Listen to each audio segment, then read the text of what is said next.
So today I'm going to be talking about what I've learned from playing futsal for like the last year and a bit. So yeah, I've been playing futsal for the last year and a bit, and today I'll just be talking about what I've actually learned from futsal that I can actually take into that you guys can actually take into your football matches, and why I think you should start playing futsal, especially if you're a young player. I think it's so good for your extra development. Even if you're gonna play futsal, once a week, twice a week, I think it's so good for your development. And the first thing that I learned about futsal is your double movements. Now, in futsal, there's only 4 players on the court. So because there's only 4 players on the four outfield players on the court, like I said, obviously futsal's 5-a-side, so there's outfield players on the court.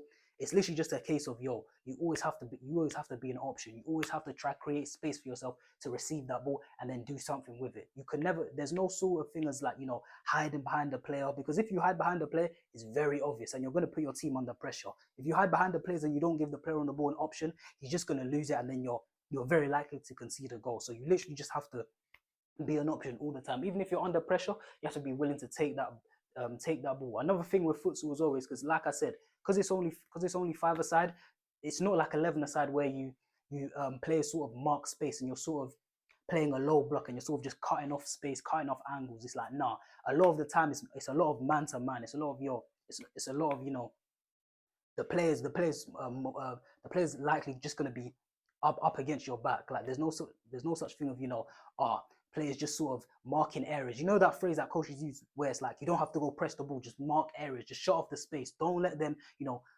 play in between the lines. In futsal, there's none of that. So with the double movement, you literally just have to create yourself space to receive the ball. And what a double movement is literally just you don't just stand there and try to receive the ball. You have to sort of just make that movement. Whether that's you faking to go in and then pulling out again, or whether that's you faking to pull out and then come short for the ball. You always have to be on the move. You always have to be, trying to fake your defender out, trying to just create yourself space to, get on the ball. So yeah, like that's basically it.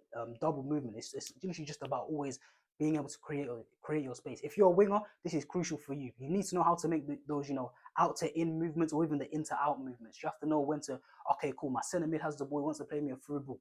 Do I fake to go on his outside and then make the run on the inside, or do I fake to go inside and then make the run on the outside? So my centre mid has the best chance of playing me that through ball. So literally that's the first point. Literally just double movements, just always being on your toes, always being aware, always knowing that you have to sort of make a movement basically to receive the ball. Centre midfielders as well, this is crucial for you because, like I said, if your centre back's got the ball and let's say your midfield free and their midfield free, obviously let's say they're playing man to man, you have to make a movement. You have to sort of show for the ball. You can't be hiding, because that's probably the worst thing you can get is when your midfield don't show for the ball. That's probably the most frustrating thing. So you need to learn how to create yourself space and be comfortable with taking that ball under pressure, knowing, okay, cool, do I need to make a movement here and bounce the ball back, or can I take it on the back foot and turn? Like literally just little things like that. Little things like, do I need to fake to go in short or pull out, or do I need to pull out first and then fake to go in? So yeah, double movements, I'll say, is one thing I learned from futsal, is that players, you need to do it all the time, because like I said, there's no such thing as marking space. It's literally just always man to man. So you need to be ready to make yourself space and then be ready for the pressure to come and be comfortable in it. So the next point is literally taking on tactics, instructions, and then communicating as well. In futsal, what I'm saying, taking on tactics and communicating is key, because you need to remember different formations. You need to remember, different sort of plays. I don't know if you guys watch the NBA or watch NFL. When they call timeouts and they're just going over what sort of plays you need to do. Futsal's kind of like that as well. We have different plays, different corner kick routines, different routines from like kickings from the sidelines. Like you have to remember all of this. Obviously, I've been playing futsal, so for my team we have different hand signals for what we're gonna do, or people shout out different things, and you just have to sort of know you just sort of have to know what's it called? Know what to do, know where to be on the court. You know what I'm saying? Because obviously, if one person doesn't know where they are, the whole sort of formation breaks down. So which can lead to your team, whether it's from a corner, it can lead to your team, not making the most of that corner, or if it's a kick in, it can lead to your team losing the ball and then the other team scoring. So it's literally just about just being aware, being able to take on tactics, and then communicating as well, because you need to react to the other formation, the other team's formation that they're playing as well. Maybe there's a player who, maybe they start off with two defenders at the back and two guys out wide. Maybe there's a time where one of the defenders gets the ball, he plays it out to the winger, and then he runs through. So if that centre back's run through all the way, then us as a team, we need to communicate. We need to say, all right, cool. We either follow the man who's running through, or you need to switch it. You shout switch, or just basically different instructions. If the coach says, yo, switch to this formation, you have to do that.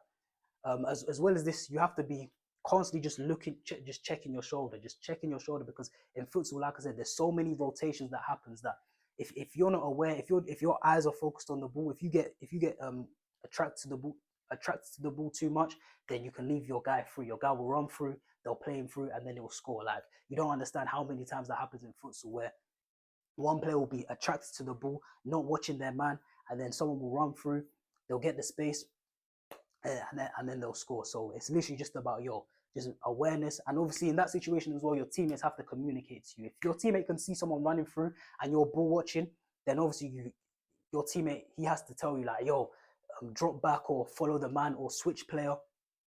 Just a little thing like this. In futsal as well, you got players screening other players, like in basketball. Like, there's so much that's going on. Rotations, like I said, corner routines, kicking routines, that literally you always have to be aware all the time, being able to take on instructions and communicate as well. So obviously in football, it's pretty much all the same. You have to communicate. You have to communicate with your players. You have to be able to take on instructions from the manager before the game starts, even during the game. Let's say during the game you get an injury, a switching formation, or even how the game's going. You need to know, all right, cool.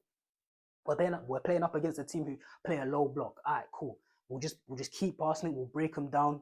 We'll break them down until we find a gap where we can, play between the lines, and then eventually score a goal. Or you're playing against a team who like to keep the ball, so you just say, yo, all right, cool. Maybe you went into that game planning, okay, we're gonna play our possession football, but their team just ends up dominating the ball.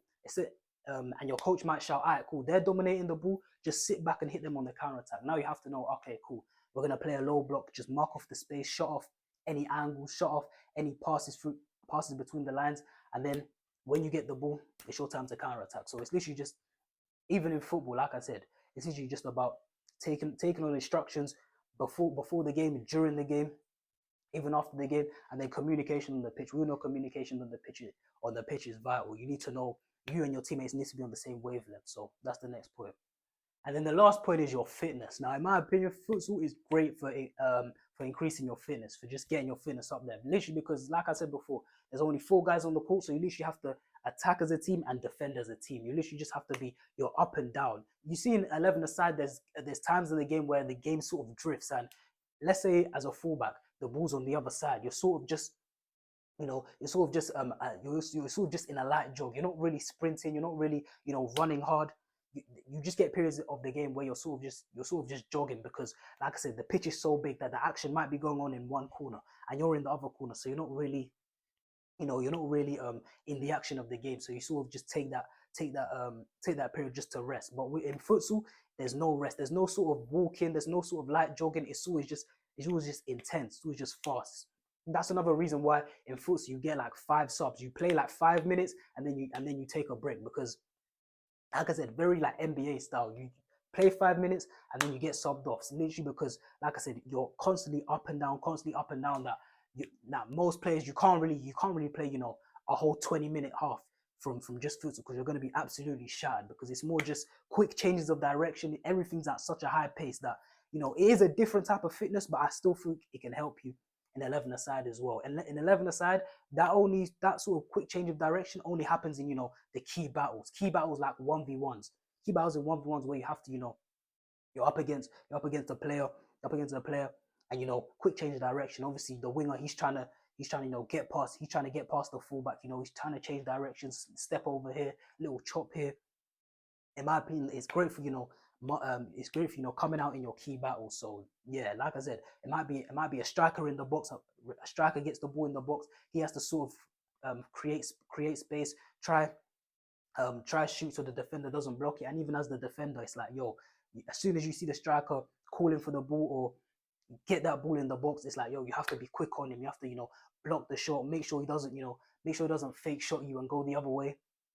Just little things like that, in my opinion. But the main thing is that the fitness. The fitness is literally like, yo, you're just up and down every single time. There's no period in the game where you're resting, because if your coach even sees that you're tired, he's gonna take you off, because it's like, yo, you don't get to, your team can't lose the ball and then you get to sort of jog back. It's like, nah, we need a full sprint.